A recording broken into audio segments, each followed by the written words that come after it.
Indonesia में शनिवार सुबह 7.7 तीव्रता का शक्तिशाली भूकंप से हड़कंप मच गया। भूकंप के तेज झटकों से कई इमारतें ध्वस्त हो गई। अब तक 5 लोगों के मौत की पुष्टि हुई है। भूकंप के बाद सुनामी का अलर्ट भी जारी किया गया। अमेरिकी जियोलॉजिकल सर्वे (USGS) के अनुसार भूकंप की तीव्रता 7.7 रही।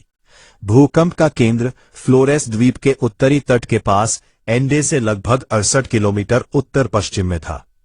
भूकंप के बाद इलाके में कई आफ्टर शॉक भी दर्ज किए गए। इनमें 5.9, 5.6 और 6.1 तीव्रता के झटके शामिल थे। शुरुआत में कई तटीय इलाकों के लिए सुनामी की चेतावनी जारी की गई थी, जिसे कुछ घंटे बाद हटा लिया गया। फिलहाल लोगों से सुरक्षित जगह पर रहने को कहा गया है। सोशल मीडिया पर सामने आए वीडियो में कुछ इमारतें गिरती और क्षतिग्रस्त होती दिखाई दे रही हैं। कई लोग भूकंप के बाद घरों और इमारतों से बाहर निकलते नजर आए। हालांकि इन वीडियो की पुष्टि नहीं हो सकी है।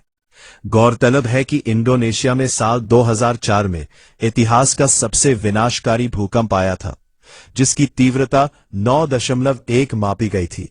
भूकंप के बाद सुनामी की जोरदार लहरें उठी थीं, जिससे पूरे क्षेत्र में 2 लाख से ज्यादा लोग मारे गए थे। कैसे आता है भूकंप? हमारी धरती मुख्य तौर पर 4 परतों से बनी हुई है: inner core, outer core, mental और क्रस्ट। क्रस्ट और ऊपरी मेंटल को लिथोस्फेयर कहते हैं। ये 50 किलोमीटर की मोटी परत वर्गों में बंटी हुई है, जिन्हें टेक्टोनिक प्लेट्स कहा जाता है। ये टेक्टोनिक प्लेट्स अपनी जगह से हिलती रहती है। ये बहुत ज्यादा हिल जाती है तो भूकंप आ जाता है। ये प्लेट्स क्षैतिज और ऊर्ध्वाधर दोनों ही तरह से अपनी जगह से हिल सकती है। इसके बाद वे अपनी जगह तलाशती है और ऐसे में एक प्लेट दूसरी के नीचे आ जाती है। कैसे मापी जाती है भूकंप की तीव्रता? भूकंप की तीव्रता मापने के लिए रिक्टर स्केल का पैमाना इस्तेमाल किया जाता है। इसे रिक्टर मैग्नीट्यूड टेस्ट स्केल कहा जाता है। भूकंप की तरंगों को रिक्टर स्केल 1 से 9 तक के आधार पर मापता है। रिक्टर स्केल पैमाने को सन 1935 में कैलिफोर्निया इंस्टीट्यूट ऑफ टेक्नोलॉजी में कार्यरत वैज्ञानिक चार्ल्स रिक्टर ने बेनो गुटेनबर्ग के सहयोग से खोजा था। इस स्केल के अंतर्गत प्रति स्केल भूकंप की तीव्रता 10 गुना बढ़ जाती है और भूकंप के दौरान जो ऊर्जा निकलती है वो प्रति स्केल 32 गुना बढ़ जाती है।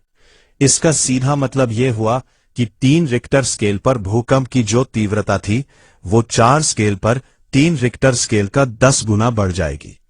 रिक्टर स्केल पर भूकंप की भयावहता का अंदाजा इसी बात से लगाया जा सकता है कि 8 रिक्टर पैमाने पर आया भूकंप 60 लाख टन विस्फोटक से निकलने वाली ऊर्जा उत्पन्न कर सकता है।